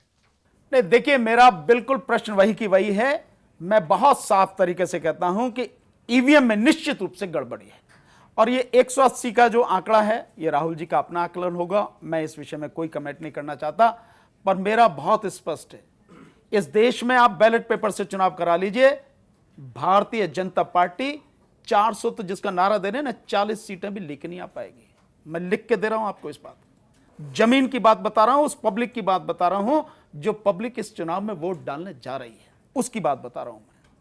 40 सीटें लेके नहीं आ सकती। तो मेरा जो पहला सवाल वही था कि इसका मतलब है कि बीजेपी की सीटें कम होंगी, चुनाव हार जाएगी, 180 या जो भी नंबर्स आएंगे, तो उस स्थिति में ईवीएम सही होंगे, उसमें कोई डिफेक्शन नहीं होगा, कहीं कोई इशू नहीं होगा। नहीं, मैं तो कह रहा हूं ईवीएम में गड़बड़ी है। तो फिर ईवीएम में गड़बड़ी है क्यों? ये सवाल आप उनसे पूछिए, आप ये सवाल उनसे पूछिए जो ये सवाल कह रहे हैं कि 180 सीटें आएंगी। मैं तो कह रहा हूं ना कि ईवीएम से अगर चुनाव होगा तो निश्चित रूप से बीजेपी की सरकार बनेगी। और अगर ईवीएम से चुनाव नहीं होता है, बैलेट पेपर से चुनाव होता है, या मैं आपकी बातें आगे करता हूं, आपकी बात को बढ़ाता हूं, इंडिया गठबंधन की बात को और आगे करता हूं, और सुप्रीम कोर्ट ने भी जो नोटिस दिया मैं उसकी बात को भी साथ में जोड़ता हूं कि आप जो पर्ची है वीवीपैट की, उस पर्ची को वोटर के हाथ में दे दीजिए और उसके बाद में उसको डिब्बे में डाल दीजिए, उसकी गिनती करा लीजिए आप, और लिख के आपके चैनल पे कह के जा रहा हूं, लिख के रख लीजिए आप, 40 सीटें अगर बीजेपी पार कर जाए, 40 सीटें पार नहीं कर पाएगी। यह है हकीकत, जमीनी हकीकत। लेकिन जिस तरह से सारी चीजें की जा रही हैं और मैच फिक्सिंग की बात, ईवीएम की बात, ईवीएम में राजा की आत्मा है, ये जो बात कही जा रही है, इन बातों का अपना अर्थ है, वजन है, सच्चाई है इन बातों में। और फिर मेरा वही सवाल है कि अगर आपको इतनी ही पसंद करती है इस देश की जनता, तो आपको बैलेट पेपर से चुनाव कराने में क्या दिक्कत है? और अब सुप्रीम कोर्ट में भी रिट फाइल हो गई, वो पर्चियां निकाल के वोटर के हाथ में देने में क्या दिक्कत है? उसकी गिनती करा लीजिए। लेकिन सुप्रीम कोर्ट को जो पावर है, सुप्रीम कोर्ट को अनलिमिटेड पावर है। आर्टिकल 142 आप देखिए, जस्ट जो उसको पावर दी गई है, कंप्लीट जस्टिस, ये वर्ड यूज है आर्टिकल 142 में। इसके लिए वो कुछ भी कर सकती है। लोग कहते हैं कि चुनाव अब जब शुरू हो गई प्रक्रिया, ये रुक नहीं सकती, कुछ भी हो सकता है। अगर सुप्रीम कोर्ट अपने पर आ जाए और कॉन्स्टिट्यूशन को इंप्लीमेंट करने के लिए उसके अकॉर्डिंग काम करे, कुछ भी हो सकता है। और अगर ऐसा हो गया और पर्ची के लिए भी बात हो गई कि ये पर्ची जो है वोटर के हाथ में दे दो और इसे अलग बैलेट बॉक्स में डालो और तब उसकी गिनती करो, यह सिस्टम अगर सुप्रीम कोर्ट ने कर दिया, तब आप देखिए कि जो मैं कह रहा हूं उसमें कितनी सच्चाई है। देश की जनता इस बात को भूली नहीं है जितनी भयानक महंगाई है। लॉ एंड ऑर्डर बिल्कुल, मतलब जो आज के तथाकथित भारतीय जनता पार्टी के जो नेता हैं, उनके हाथ की कठपुतली खिलौना बन गया है, किसी की सुनवाई नहीं होती है। एजुकेशन सिस्टम पूरी तरह से ध्वस्त हो चुका है। मैं ध्वस्त शब्द इस्तेमाल कर रहा हूं। बेरोजगारी इतनी भयानक है, मोदी जी ने कभी देखा उस पर? देख के जो उन्होंने बनाया कि 20 करोड़ तो रजिस्टर्ड बेरोजगार हैं। इस देश में आधे बेरोजगारों को कोई नौकरी नहीं मिलती है। इस देश में लगभग 30 करोड़ लोग वो भूल ही चुके हैं कि इस देश में उनको कोई काम मिल जाएगा। इस परिस्थिति से देश गुजर रहा है। 165 लाख करोड़ का कर्जा इस समय देश पे है, और ये पिछले 9 साल में जो हुआ, 10 साल में जो हुआ है, उसमें 115 लाख करोड़ कर्जा बढ़ा है। कैसे हो गया भाई? अगर ये सवाल पूछ लिया जाए भारतीय जनता पार्टी से, केंद्र सरकार से, या यूं कहूं कि मोदी सरकार से, मोदी जी से पूछ लिया जाए, इस 115 लाख करोड़ रुपया जो आपने अपने टेन्योर में लिया है, इसका क्या किया आपने? क्या एजुकेशन सिस्टम बढ़ाया हुआ? क्या मेडिकल फैसिलिटी लोगों को मिली? क्या रोजगार मिला लोगों को? जवाब नहीं है उनके पास में। देश की जनता ये सब जान रही है। भानु प्रताप जी, आपने मेरठ का एक समीकरण बताया और उसमें आपने वोटों की गिनती को भी बताया कि अगर ये 11 लाख वोट, जिसमें आपने मुस्लिम समाज के वोट और दलित समाज के वोटों को बताया कि अगर एक तरफ पड़ जाएं तो फिर चुनाव जो है सीधा सीधा क्लियर हो जाता है। भानु प्रताप जी वहाँ चुनाव लड़ रहे थे, चुनाव के लिए उनको प्रत्याशी बनाया गया था। आपको लगता है कि आप वो चुनाव जीतते? नहीं, मैं चुनाव केवल जीतता नहीं, मेरी जीत ऐतिहासिक होती, ऐतिहासिक जीत। और बीजेपी जो पिछले 3 बार से लगातार जीत रही है, उसकी ऐतिहासिक हार होती, ये पक्की बात है। उस समय ईवीएम क्या कहती? मैं जानता हूं कि ईवीएम को कैसे कंट्रोल किया जाता है। सो जब मैं अपने चुनाव क्षेत्र में लड़ रहा हूं, जो मेरा चुनाव क्षेत्र होगा, सो मुझे मालूम है कहां कहां कैसे कैसे गड़बड़ी होती है, उसको मुझे कैसे काउंटर करना है। ये काउंटर के लिए आपने इंडिया अलायंस या अखिलेश यादव को बता दिया ना कि ऐसे अब बताएंगे, बाकायदा ये प्रेस मीडिया को बुला के सारी चीजें बताएंगे। आप विश्वास रखिए, सब बताएंगे। जो हमारे पास है, जितना हम जानते हैं, वो सब बताएंगे। कोई छुपा के रखने वाली चीज नहीं है। देश बच जाए उसके लिए हर संभव काम करेंगे। एक चीज और पूछना चाहता हूं, फिर इस तरह से आपको ये पता चल गया कि इसका काउंटर ये है, ईवीएम का काउंटर ये है, जो उसमें गड़बड़ी है, जिसको डिस्क्लेमर लेकर मैं बोलूँगा, जो आप कहते हैं आपका आंदोलन करना, आंदोलित होना सही चीज़ है, जिस ये अधिकार के तहत आता है। आपको फिर क्या लगता है कि इंडिया अलायंस कितनी सीटें ला सकता है? क्योंकि ये सब तो आकलन किया जाएगा ना, चुनाव 2 महीने बाद रिजल्ट आ जाएगा। देखिए, मैं नहीं जानता कि इंडिया अलायंस कितनी सीटें ले पाएगा। मैं तो बहुत स्पष्ट रूप से कहता हूं कि अगर बैलेट पेपर से चुनाव हो जाए तो इंडिया अलायंस की गवर्नमेंट बनेगी। I am sure 100%। नहीं, अब तो नहीं हो रहा है। दूसरी बात, नहीं, अभी भी रेट पड़ी हुई है ना, सुप्रीम कोर्ट कुछ भी कर सकती है। अगर सुप्रीम कोर्ट ने कर दिया, आर्टिकल 142 का इस्तेमाल करते हुए जजमेंट ऐसा दे दिया कि रुक जाए ईवीएम, तो कुछ भी हो सकता है। पर फिर भी मैं नहीं जानता कि कितनी सीटें किसकी आएंगी। हाँ, मैं एक बात कि जो चीजें हम उनको बताएंगे, अगर उन्होंने उस तरह से वो चीजें की तो निश्चित रूप से बहुत अच्छी सीटें आएंगी, ये मैं कह सकता हूं। मैंने पीछे भी बताने की कोशिश की थी, लेकिन कई बार लोग सुनते नहीं हैं। समझ, ये ऐसी है यार, कह रहा है, ठीक है, लेकिन कुछ चीजें हैं जिनको गंभीरता से लेना चाहिए, और चुनाव को हमेशा गंभीरता से लेना चाहिए। चुनाव के साथ मजाक नहीं करना चाहिए। अगर कोई कर पाया, जो हम जितना हम जानते हैं, उन चीजों को अगर कोई लागू कर पाया तो रिजल्ट कुछ और ही होगा। आपने एक बात कही कि कास्ट जो है वो सच्चाई है इस देश की, और उसको उसी हिसाब से देखना चाहिए। पश्चिम उत्तर प्रदेश से आप आते हैं, यहाँ पर एक कास्ट और है, वो है जाट समुदाय, और पहले आपके साथी रहे, आपने भी उनके लिए काफ़ी काम किया, उन्होंने भी आपके लिए काफ़ी काम किया, जयंत चौधरी, लेकिन अब वो दूसरी तरफ चले गए, उसका फ़र्क पड़ेगा? देखिए, उसका फर्क जो है, जहां तक मैं समझ पा रहा हूं, ये तो सही है कि वो गए हैं तो कुछ वोट उनके साथ में जाएगा, पर जाट समाज के जो लोग हैं, विशेषकर वो लोग हैं जो किसान आंदोलन में रहे हैं, जो गन्ना किसान जिन्हें आप कहते हैं, उससे जुड़े हुए जो लोग, उनमें उन सभी लोगों में एक बड़ी नाराजगी है जयंत चौधरी जी के इस कदम के कारण। वो कितना असर पड़ेगा मुझे नहीं मालूम, लेकिन यह बात पक्की है कि जाट समाज का वोट इकट्ठा अब एक तरफ नहीं जाएगा, वो बट के जाएगा। कितना परसेंटेज बटेगा मैं नहीं कह सकता, बटेगा। भानु जी, सुप्रीम कोर्ट के पूर्व जज हैं मदन बी लोकुर, उनका बयान आया है कि जो फैक्ट पब्लिक डोमेन में है, अगर मैं होता तो अरविंद केजरीवाल को बेल दे देता। तो जिस तरीके से ईडी ने पीएमएलए एक्ट के तहत आरोपियों को सरकारी गवाह बनाकर उनके बयान के आधार पर अरविंद केजरीवाल को गिरफ्तार किया है, आपकी नज़र में क्या ये गिरफ्तारी गैर कानूनी है, और कब तक अरविंद केजरीवाल को बेल मिल सकती है? नहीं, देखिए, कब तक मिलेगी बेल ये तो सुप्रीम कोर्ट बताएगा। लेकिन एक बात, एक क्रिमिनल लॉ का सिद्धांत आपको बताता हूं जिसको सब किसी को जानना बहुत जरूरी है। आरोप हैं, वो आरोप अभी सच साबित नहीं हुए हैं। और हमारे देश का जो कानून है, विशेषकर जो क्रिमिनल लॉ है, वो इस बात पर आधारित है। उसका जो बेसिक प्रिंसिपल है वो ये है कि चाहे 100 के 100 गुनहगार छूट जाएं, पर किसी भी बेगुनाह को सजा नहीं होनी चाहिए। और इसी आधार पर दो चीजें की गई कि जब तक सिद्ध नहीं होता हर व्यक्ति बेगुनाह है, जब तक सिद्ध नहीं होता। और इसी आधार पर सुप्रीम कोर्ट ने बार बार कहा है कि bail is rule and rejection is exception. Bail देना यह नियम है और उसको खारिज करना या ना देना, रिजेक्ट करना, यह अपवाद स्वरूप होता है। ये जितने भी आरोप हैं, अगर आप ईडी की बात करते हैं, ईडी पे हजारों मुकदमे हैं और शायद 23 मुकदमों की बात अभी चल रही है कि उनमें फैसला हुआ, और उसी के लिए कहते हैं ईडी के 90% से जो उनका ज्यादा रिजल्ट है। तो आपके जो हजारों मुकदमे उसमें क्या हुआ? और अभी आप इंडियन एक्सप्रेस की न्यूज अगर कल की देखें जो छपी है कि जो भ्रष्टाचार की बात सरकार कर रही है, उस भ्रष्टाचार में पिछले सालों में, 9 सालों में 25 ऐसे लोग हैं, उनके नाम बाकायदे दिए हुए हैं कि जिन पर आरोप भ्रष्टाचार का लगा, हजारों करोड़ के भ्रष्टाचार का, और वो व्यक्ति बीजेपी में आ गए।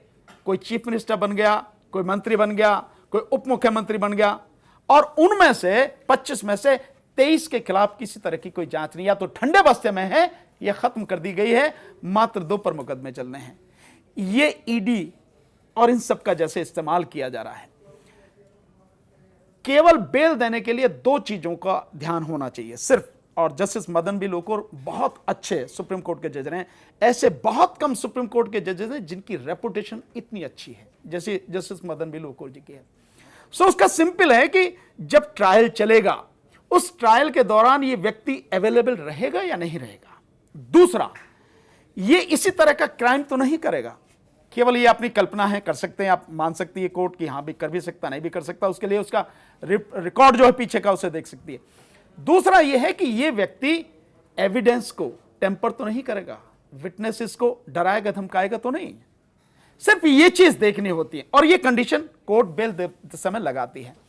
ये जितनी भी अरेस्ट हो रही हैं, चाहे वो अरविंद केजरीवाल जी की हो, चाहे संजय सिंह जी की हो, चाहे सिसोदिया जी की हो, ये जितने भी हैं ये सब पॉलिटिकली मोटिवेटेड हैं और कुछ नहीं है। जहां तक इनकी बात है केस के उसमें है, ये कहीं भी स्टैंड नहीं करते। मैं थोड़ा सा आपको पीछे लेके जाता हूं। जो दिल्ली दंगों में 2-3 लोगों की जमानत दी थी हाई कोर्ट ने, और वो 1 साल के बाद दी थी। अब मुझे नाम उनका ध्यान नहीं आ रहा वो कौन लोग हैं, पर उनकी जमानत देते समय बाकायदा हाई कोर्ट ने कहा था कि इन लोगों के खिलाफ किसी तरह का कोई सबूत नहीं, कोई एविडेंस नहीं है। जो इन्वेस्टिगेटिंग एजेंसी है वो कुछ भी सिद्ध नहीं कर पा रही है, तो उन्हें बेल दी। मेरा यहां एक सवाल है, जब आप ये कह रहे हैं कि इनके खिलाफ कुछ नहीं है, और वो किस समय हो रही है चर्चा? वो चर्चा हो रही है जब चार्जशीट कोर्ट में फाइल है। चार्जशीट फाइल होने के बाद कोई भी ऐसा पेपर नहीं रह जाता है जो कोर्ट के सामने नहीं होता, क्योंकि अगर किसी को अरेस्ट किया जाता है तो या तो 90 दिन में या 60 दिन में, जो लॉ की अपनी सिचुएशन है उसके हिसाब से। तो 90 दिन में आप चार्जशीट फाइल नहीं करते हैं तो टेक्निकली उसको बेल मिल जाती है, जैसे आपने आरुषि के कांड में देखा होगा, बाद में उन लोगों को मिली जिनको बाद में आरोपी बनाया गया। और अगर 90 दिन में आपने चार्जशीट फाइल कर दी तो सब कुछ कोर्ट के सामने है, हाई कोर्ट के सामने है। हाई कोर्ट को पावर है एफआईआर क्वेश करने की, चार्जशीट क्वेश करने की। हाई कोर्ट सारे आर्गुमेंट सुनने के बाद बेल देती है और यह कहती है कि इनके खिलाफ कुछ नहीं है। तो हाई कोर्ट ने उसी समय एक ऑर्डर पास क्यों नहीं किया कि जो इन्वेस्टिगेटिंग एजेंसी है, जो आईओ है, जिसने सब कुछ किया है, उसके खिलाफ सेक्शन उसमें 182 में और 211 में एफआईआर दर्ज कराओ ना उसको, और कहो इसको लो कस्टडी में इन्वेस्टिगेशन करो। वो तो नहीं किया ना, वो करना चाहिए था। और जब तक ये सारी चीजें नहीं होंगी ना, बेगुनाह लोगों को जेल में डाला जाता रहेगा, कानून का मजाक बनाया जाता रहेगा। और ये किसी के भी साथ हो सकता है, आपके साथ भी हो सकता है, आपके साथ भी हो सकता है। अगर आप सत्ता के करीब हैं शायद बच जाएंगे, जिस दिन सत्ता के करीब नहीं होंगे किसी के साथ कुछ भी हो सकता है। तो मैं ये मानता हूं कि बात जो होनी चाहिए कानून की, संविधान की और न्याय की होनी चाहिए। सर, आप सुप्रीम कोर्ट के वकील हैं, काफ़ी अच्छी कानून की जानकारी आपको है, लेकिन जब से अरविंद केजरीवाल की गिरफ्तारी हुई है, आम आदमी पार्टी ये कह रही है कि वो जेल से ही सरकार चलाएंगे, विपक्ष उनके इस्तीफे की मांग कर रही है। तो कानून क्या कहता है? क्या दिल्ली के सीएम अरविंद केजरीवाल जेल में रहते हुए भी सरकार चला सकते हैं या फिर नहीं? क्यों नहीं चला सकते हैं? आप अगर थोड़ा सा पीछे जाएं तो मैं आपको बताता हूं, इमरजेंसी के दौरान या उसके बाद भी लोग जेल में रह के इलेक्शन लड़ सकते हैं, चुनाव लड़ सकते हैं, जीत सकते हैं। सरकार चलाने में क्या दिक्कत है? अभी आरोप हैं, वो आरोप सिद्ध नहीं हुए, सजा नहीं हुई है उनकी। जिस दिन आरोप सिद्ध हो जाएंगे, सजा हो जाएगी, उस दिन बात अलग होगी। अभी नहीं है कुछ भी। उनको पूरा अधिकार है। भाई आपने बंद कर दिया उन्हें जेल में, ठीक है, अपने कमरे में बैठकर सरकार चलाएंगे, कोई दिक्कत नहीं है। कानूनी कोई बंदिश नहीं है, कोई अड़चन नहीं है। कानूनी बंदिश नहीं है, लेकिन कैबिनेट की कई ऐसी फाइलें होती हैं जो काफ़ी प्राइवेसी होती है, तो उसको लेकर क्या कानून कहता है कि क्योंकि सीएम की जितनी भी चीज़ें हैं, या तो वो जेल सुपरिटेंडेंट है उसके हस्ताक्षर होंगे या फिर एलजी उन्हें मंजूरी देंगे? नहीं, एलजी उन्हें मंजूरी नहीं देंगे।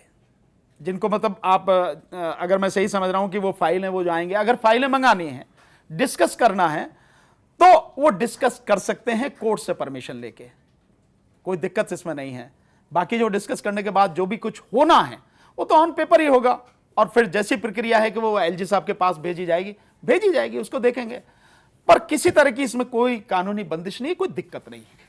कहीं भी हो सकता है, तो कोर्ट एक आखिरी रास्ता है और कोर्ट के पास में पावर है। आप उसको कोर्ट के सामने रखिए कि ये सिचुएशन है और इसमें मुझे ये परमिशन चाहिए, कोर्ट परमिट कर देंगे। सर, मेरा आखिरी सवाल आपसे यही है कि आप ईवीएम के खिलाफ आपने एक मुहिम छेड़ी हुई है, और इंडिया गठबंधन की बात अगर करें तो इंडिया गठबंधन ये कह रहा है कि केंद्र सरकार, सीबीआई, ईडी, इनकम टैक्स, इन तीनों ही सरकारी एजेंसीज का गलत उपयोग कर रहा है, जिसके चलते हमने बीते दिनों देखा हेमंत सोरेन की गिरफ्तारी हुई, अरविंद केजरीवाल की गिरफ्तारी हुई, और जो मामले थे वो सीबीआई और ईडी से जुड़े हुए थे। उसे लेकर आपके क्या विचार हैं? इसमें जो उन्होंने कहा है इंडिया गठबंधन ने, या कोई भी कह रहा है, इसमें आप बताइए, मैं आपसे सवाल पूछता हूं, इसमें गलत कहां? क्या इस्तेमाल नहीं हो रहा ईडी का, सीबीआई का इस्तेमाल नहीं हो रहा, इनकम टैक्स का इस्तेमाल नहीं हो रहा? इन तीनों एजेंसियों का इस्तेमाल हो रहा है। साथ में इलेक्शन कमीशन का भी इस्तेमाल हो रहा है, सत्ता के लिए हो रहा है। वहां रेड पड़ती है और उसके बाद में वो व्यक्ति अगर बीजेपी में शामिल हो गया, सारी कहानी खत्म। और जब तक यह संभावना रहती है कि हां इस पर और दबाव बनाया जाए, तो ईडी भी, सीबीआई भी बाकायदा घेरे रखते हैं। फिर उनके लिए व्यवस्था की जाती है, अच्छा यहां से उठा के चलो भाई, उस प्रदेश में ले चलो, उस 5 स्टार होटल में रखेंगे, वहां खाने पीने की, रहने की व्यवस्था होगी, देन सारा मैनेजमेंट होता। यही तो हो रहा है ना। अगर ईडी और सीबीआई और इनकम टैक्स, मुझे अफसोस के साथ कहना पड़ रहा है कि ये सारे के सारे सरकारी अधिकारी हैं, इनको जरा भी शर्म नहीं आती कि देश के संविधान के प्रति जो तुम्हारी जिम्मेदारी है, देश की जनता के प्रति जो तुम्हारी जिम्मेदारी है, कानूनी और संवैधानिक, उसे निभाने की बजाय आप सरकार की गुलामी में डूबे हैं। इन सबका इस्तेमाल हो रहा है, सबको दिख रहा है। क्या केवल जो विपक्ष के नेता हैं वही भ्रष्ट हैं? अगर आप इस इलेक्टोरल बॉन्ड का मामला देखें, तो इससे बड़ा घोटाला, इससे बड़ी सरकारी चंदा वसूली, या यूं कहो कि एक्सटॉर्शन, और वो भी सरकारी एजेंसियों के माध्यम से, कभी हुआ है क्या? किसी ने सुना है? दुनिया के किसी कोने में सुना है कि ईडी का इस्तेमाल हो रहा है, सीबीआई का इस्तेमाल हो रहा है? किस लिए? कंपनियों को, जिनका ये कंपनी है जो भ्रष्ट कंपनी है, अगर भ्रष्टाचार में डूबी हुई कंपनी है, कानून का उल्लंघन कर रही है, तो आप उनके खिलाफ कानूनी कार्रवाई कीजिए ना, उठाइए, उनको जेल में भेजिए, आप अरेस्ट कीजिए, जो सारी चीजें इनके खिलाफ कर रहे हैं। पर आप उनके साथ ईडी के रेड मारते हैं, सीबीआई के रेड मारते हैं, फिर उससे कहते हैं इलेक्टोरल बॉन्ड खरीद, वो इलेक्टोरल बॉन्ड खरीदता, फिर उसको धंधा देते हैं आप, देन उस धंधे में भी कमीशन जो सबके सामने नहीं आ रहा, आएगा भी नहीं। सो ये जो चंदे और धंधे का काम चल रहा है, इनका इस्तेमाल हो रहा है, इससे बुरी स्थिति देश के लिए क्या होगी? हो रहा है, बहुत गलत इस्तेमाल हो रहा है, और इसका आरोप सीधे सीधे देश के प्रधानमंत्री पर है, क्योंकि सब कुछ देश के प्रधानमंत्री ने किया है। उनके कहने से कानून में संशोधन हुआ, भ्रष्टाचार को, बेईमानी को, रिश्वत को बिल्कुल कानूनी जामा पहना दिया। और अभी तो ये एक ही खुला है इलेक्टोरल बॉन्ड, अभी तो बाकी जो खुलना है, जो आपका पीएम केयर फंड है और जो चीजें खोलेंगे, आप देखिए कि कितना बड़ा घोटाला होगा। दवाई कंपनियां, जिन दवाई कंपनियों की दवाई बैन हो रही हैं, उन दवाई कंपनियों से आप इलेक्टोरल बॉन्ड ले रहे हैं, उनकी सारी जो बेईमानी है, और लोगों की जिंदगी से सीधा सीधा आप खिलवाड़ कर रहे हैं। यही इंसानियत है क्या? इसी के लिए भेजा था आपको, इसी के लिए कहा था अच्छे दिन आएंगे, नहीं ना? सो इतना घातक धंधा यहां पर हो रहा, किसके लिए? सिर्फ सत्ता के लिए, सिर्फ पैसे के लिए। ये जो कुछ भी आरोप लगाए जा रहे हैं वो सारे आरोप सही हैं, कहीं भी गलत नहीं। आपकी लीगल फर्टिनिटी में कभी ऐसी कोई चर्चा होती है कि ज़मानत अब, मतलब जैसे राहुल गांधी, केजरीवाल जैसे हाई प्रोफाइल ऑपोजिशन के जो लीडर्स हैं, उनके केस में ज़मानत जो है वो सुप्रीम कोर्ट से ही मिला करेगी? राहुल गांधी को लोअर कोर्ट से सज़ा हुई, वो हाई कोर्ट गए, वहाँ से कोई इंसाफ नहीं मिला, सुप्रीम कोर्ट से इंसाफ मिल गया। संजय सिंह का केस वैसे ही है। अब केजरीवाल भी कोशिश कर रहे हैं केस लगाने की, हाई कोर्ट से कोई रिलीफ नहीं मिली है। देखिए, ये लीगल सारे मसले हैं और लीगल फ्रेटर्निटी में इन सारी चर्चाएं होती हैं, ऐसा नहीं है कि नहीं होती। और एक बहुत दुख के साथ जब सो कि ये पावर, बेल देने की पावर लोअर कोर्ट के हैं। इवन अगर आप कानून पढ़ेंगे तो आप उसको जानेंगे, जो अब तक लागू है उस कानून की बात नहीं कर रहा जो 1 जुलाई से लागू होने की अगर बीजेपी सरकार आई तो, जो अमेंडमेंट किए गए सीआरपीसी में, एविडेंस एक्ट में और आईपीसी में, उसमें जो अमेंडमेंट हुए हैं वो लागू होंगे 1 जुलाई से, जिसकी बात करें। अभी तक वो लागू नहीं है, अभी तक जो पीछे का है कानून वही लागू। अगर आप उसको गहराई से देखें तो एक मजिस्ट्रेट को भी, मजिस्ट्रेट जुडिशियल सिस्टम में सबसे निचली कड़ी है, एक मजिस्ट्रेट को भी मर्डर केस तक में बेल देने की पूरी पावर है। और मैंने आपको बताया केवल 2 चीज देखनी होती है कि ये विटनेसेस को डराएगा तो नहीं, धमकाएगा तो नहीं, एविडेंस को टेम्पर तो नहीं करेगा, और ड्यूरिंग ट्रायल ये अवेलेबल रहेगा। बस ये चीज देखनी होती है बेल के लिए, बाकी और किसी चीज की जरूरत नहीं। सो इन हालात में लोअर कोर्ट को ही बेल देनी चाहिए। अफसोस लोअर कोर्ट से नहीं मिल रही, सेशन कोर्ट से भी नहीं मिल रही, मतलब मजिस्ट्रेट से नहीं मिली, और सेशन कोर्ट से भी नहीं मिली, हाई कोर्ट से नहीं मिली, और अल्टीमेटली सुप्रीम कोर्ट से बेल मिल रही। ये सारी चर्चाएं होती हैं, पर यह दुखद है। पर इसके साथ में दुखद और भी बहुत कुछ है।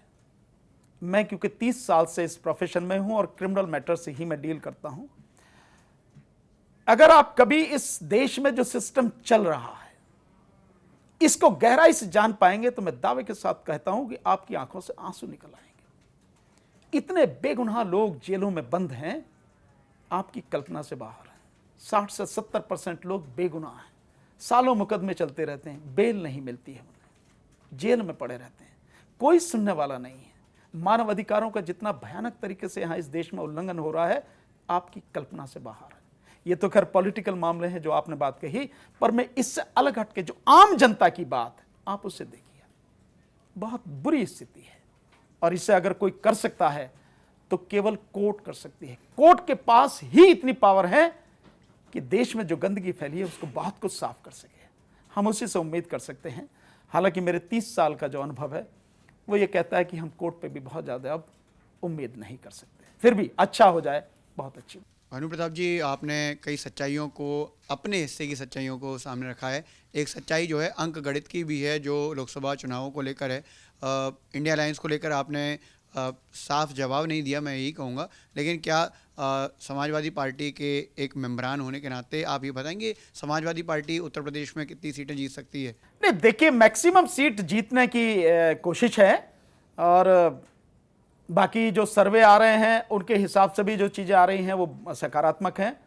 अब होगा कितना ये तो ज़मीन पे देखी जाए, पर हमारी तो कोशिश ये है कि जो सीटें हम लड़ रहे हैं, समाजवादी पार्टी 63 सीटों पे है क्योंकि 17 कांग्रेस को हैं। जी बिल्कुल। तो 63 सीटों में से मैं मानता हूं कि मैक्सिमम सीटें हम जीतें। मैक्सिमम का कोई डेटा मैं मानूं? मैं, आप डेटा मान सकते हैं कि 50 तो होनी ही चाहिए। मंच की एक रिवाज है कि आप अपना एक्सपीरियंस जो है निर्मम होकर बता सकते हैं। निर्मम होकर एकदम जो है आपको जो लगा सही गलत या फेरबदल जो है करनी चाहिए, कमी बेसी, जैसा आपको लगता है वैसा आप बता दीजिए। देखिए, मैं ये मानता हूं, मैं एक चीज सोचता हूं, लोग मुझे किस नजर से देखते हैं मुझे इसकी परवाह नहीं, कभी भी नहीं। पर मैं इतना जानता हूं कि जो देश के हालात हैं वो बहुत गंभीर, चाहे वो पॉलिटिकल पार्टी हो, चाहे सामाजिक कार्यकर्ता हो, संगठन हो, सबको एक बार बहुत गहराई से, बहुत शांत मन से देश के विषय में सोचना चाहिए। देश की जो जनता, हमारे पास इतने संसाधन हैं, बेशक हमारी संख्या कितनी भी है, चाहे हम 140 करोड़ हैं, पर हम देश के 140 करोड़ लोगों को एक अच्छा जीवन जीने का अवसर दे सकते हैं, वो चीजें उपलब्ध करा सकते हैं अगर ईमानदारी से काम किया जाए तो, बेहतर तरीके से काम किया जाए तो। और इस देश में जब हमारी संख्या इतनी है तो सरकारी जो काम होना चाहिए, जो नीति होनी चाहिए, वो मैक्सिमम लोगों तक चीजें पहुंचें, उनको लाभ मिले, एजुकेशन हर किसी को मिले, रोजगार मैक्सिमम लोगों को मिले, एक इंसान के रूप में बेहतर जीवन लोग जी सकें, इस विषय पे काम होना चाहिए, सोचना चाहिए। हम लोग इसी को लेकर काम करते हैं, हमारे मन में यही चीजें होती हैं और हम देखते हैं कि स्थिति बहुत बुरी है, लोग भी अजीब तरह से सोचने वाले हो गए हैं। बड़ा दुख हुआ कोरोना काल में, आपने देखा एक तरफ तो ऐसे भी लोग थे जो दूसरों की मदद कर रहे थे अपनी जान को जोखिम में डाल के, लेकिन वहीं ऐसे भी लोग थे कि पिता की मौत हो गई है तो बेटे भी उसकी अर्थी को हाथ नहीं लगा रहे हैं, ये भी था। तो बहुत ऐसी स्थितियां हैं, देख के दुख होता है। इसके जो जड़ में मैं अगर जाना चाहता हूं तो इसके जड़ में सामाजिक पहलू को अगर देखें तो उसमें धार्मिक और राजनीतिक, धार्मिक और यूं कहें कि सामाजिक परिस्थिति, जाति की परिस्थितियां बहुत बड़ा एक रोड़ा है। साथ में एजुकेशन बहुत बड़ा रोड़ा है, नहीं तो ये देश बहुत बेहतर हो सकता है। हम विश्व गुरु का तो नारा देते हैं, लेकिन एजुकेशन सिस्टम को हमने पूरी तरह से खत्म कर दिया। कभी नहीं सोचते आप, इस देश में आज की तारीख में 8 लाख बच्चे विदेशों में एजुकेशन लेने के लिए जाते हैं, हायर एजुकेशन के लिए। कभी देश हमारा था कि दुनिया भर से लोग यहाँ आते थे, हम वो आज भी कर सकते हैं।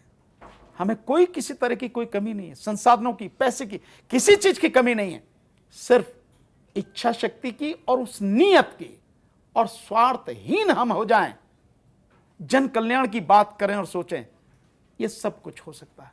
ऐसा है नहीं।